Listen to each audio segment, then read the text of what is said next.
ये वीडियो मैंने बनाया था पिछले साल और इसके टाइटल में मैंने लिखा था कि क्या वाकई में 2024 तक यूसीसी यानी कि यूनिफॉर्म सिविल कोड की जरूरत आन पड़ेगी। और 2024 के शुरू में ही उत्तराखंड वो स्टेट बन चुका है जहां पर यूसीसी लागू हो चुका है। लॉ कमीशन का खुद का ये ओपिनियन था कि यूसीसी की ना तो नेसेसिटी है और ना ही ये डिजायरेबल है। पर सिर्फ 5 साल के अंदर इस गर्म मुद्दे को उबलता हुआ रखने के लिए और नदी की धारा को देखते हुए लॉ कमीशन अपना बोलचाल ही बदल चुका है। आज का ये वीडियो कंट्रोवर्सी से भरा होने वाला है क्योंकि आज के इस वीडियो में यूसीसी के नींव के बारे में बातचीत करेंगे और ये समझने की कोशिश करेंगे कि इंडिया में ये शुरू से क्यों नहीं था और क्या अब इंडिया को वाकई में इसकी जरूरत है या ये राम मंदिर के बाद बीजेपी का नया प्रोपागेंडा है। पूरी वीडियो देखने के बाद आप जनता जनार्दन ये डिसाइड करना कि कौन सा पक्ष आपको सही लगता है। पर शुरू करने से पहले माफी चाहूंगी मेरे सभी प्यारे बच्चों से, दर्शकों से कि थोड़े इरेग्युलर वीडियोस आ रहे हैं क्योंकि एक बहुत ही बड़ा प्रोजेक्ट लॉन्च होने वाला है एएसएलसी इंस्टीट्यूट का, जो आप बच्चों के लिए, लॉ स्टूडेंट्स और एस्पिरेंट्स के बेहद काम का साबित होगा। तो उसी में जरा अस्त व्यस्त हो गए हैं, पर आपके प्रति दायित्व पर हम अटूट रहेंगे और लीगल अफेयर्स की जानकारी आपको देते रहेंगे। तो चैनल को सब्सक्राइब कर हमारे साथ परमानेंटली जुड़ जाए। मैं हूं अन्विषा और आप देख रहे हैं एएसएलसी इंस्टीट्यूट का यूट्यूब चैनल लूसिड स्ट्रीमिंग।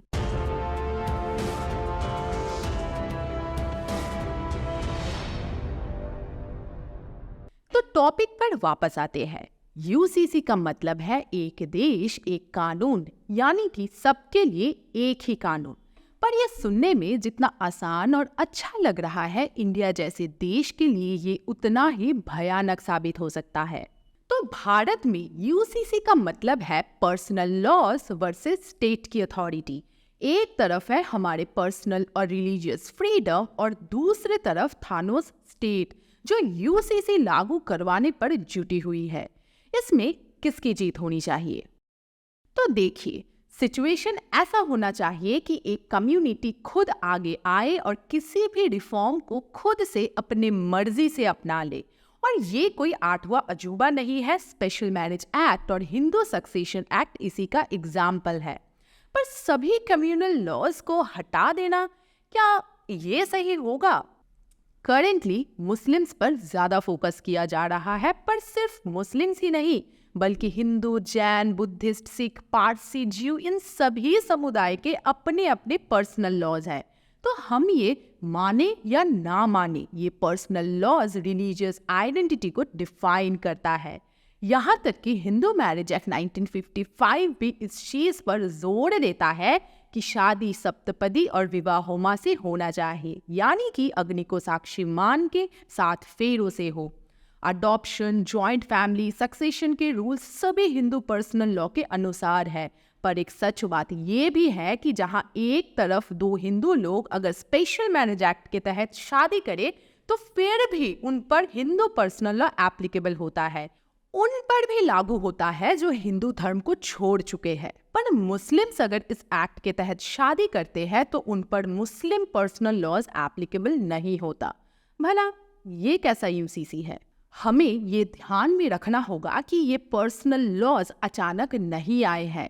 हमारा कॉन्स्टिट्यूशन सिर्फ प्रथागत नियमों को मान्यता देता है और आर्टिकल 29 क्लॉज 1 के जरिए स्पेशली हमारे देश के नागरिकों को अलग अलग कल्चर को प्रोटेक्शन देता है।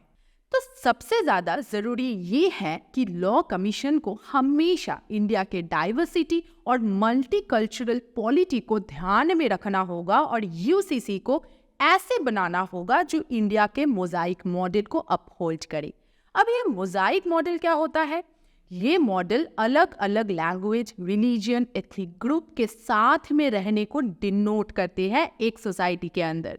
तो भारत का संविधान बेसिकली ऐसे बनाया गया है जो इस मल्टीकल्चरल मॉडल को प्रोटेक्ट करता है। पर अचानक से यूसीसी आकर अगर सभी पर्सनल लॉज को हटा देता है तो क्या होगा उन सभी यूनिक एथनिसिटीज का, माइनॉरिटीज के कल्चर का, अलग अलग ट्राइबल कम्युनिटीज के अपने स्पेशलिटीज का? ये तो सोचना होगा ना कि यूनिटी यूनिफॉर्मिटी से ज्यादा जरूरी है।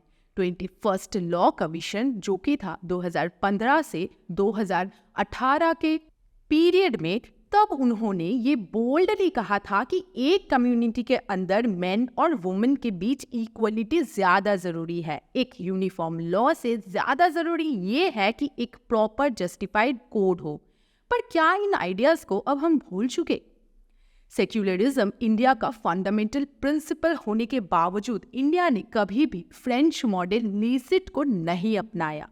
फ्रांस में क्या होता है कि वहां स्ट्रिक्टली कोई भी रिलीजियस आउटफिट या ऐसी कोई भी चीज जिससे धर्म का पता चले उसे पब्लिक प्लेस में पहनना अलाउड नहीं है।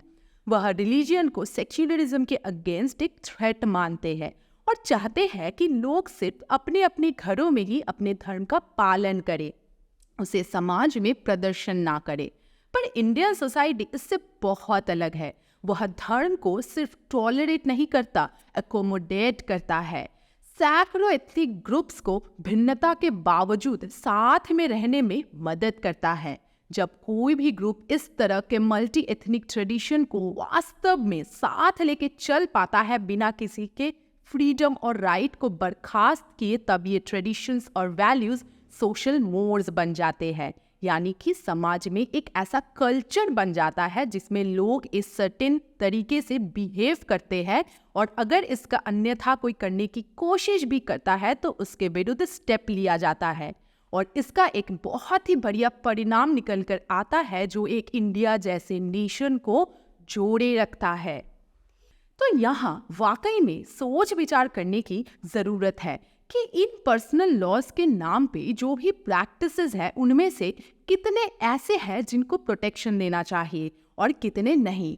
क्योंकि अब कल्चर और रिलीजन के नाम पे अनजस्ट और जो भी डिस्क्रिमिनेटरी प्रैक्टिसेस है उन्हें भी जस्टिफाई नहीं कर सकते। जो भी है उनमें से छांट कर इक्वलिटी और जेंडर जस्टिस को अपहोल्ड करने वाले प्रोविजंस को आई थिंक प्रोटेक्ट करना जरूरी है। अदरवाइज इंडिया की जो स्पेशलिटी है डाइवर्सिटी का, वही कहीं गुम हो जाएगी। ये हमेशा देखा गया है कि अगर कभी भी एक कम्युनिटी को थ्रेट महसूस होता है तो वह सही या गलत किसी भी तरीके से आपस में और करीब से बंध जाते हैं। और जिस तरह यूसीसी का विरोध लोग कर रहे हैं उससे आगे और कठिनाइयां आएंगी अगर कमीशन इन एथनिसिटीज को इंक्लूड करके कोई कोड नहीं बनाती है। तो इससे साफ है कि यूसीसी किस तरह से इम्प्लीमेंट होगा ये सबसे ज्यादा जरूरी है। क्योंकि अगर तरीका सही नहीं रहा तो ये काफी डेंजरस होगा। क्योंकि 140 करोड़ की आबादी अगर भड़क गई तो क्या होगा, इसका नतीजा हिस्ट्री हमें बखूबी बताता है। आपके हिसाब से क्या यूसीसी पूरे देश में लाना चाहिए या इंडिया की डाइवर्सिटी आपको प्यारी लगती है? कमेंट्स में बताना जरा। और वीडियो पसंद आई तो इसे लाइक करना, ज्यादा अच्छी लगी तो दोस्तों के साथ शेयर करना और लूसिड स्ट्रीमिंग को सब्सक्राइब करना मत भूलना। Thanks for watching.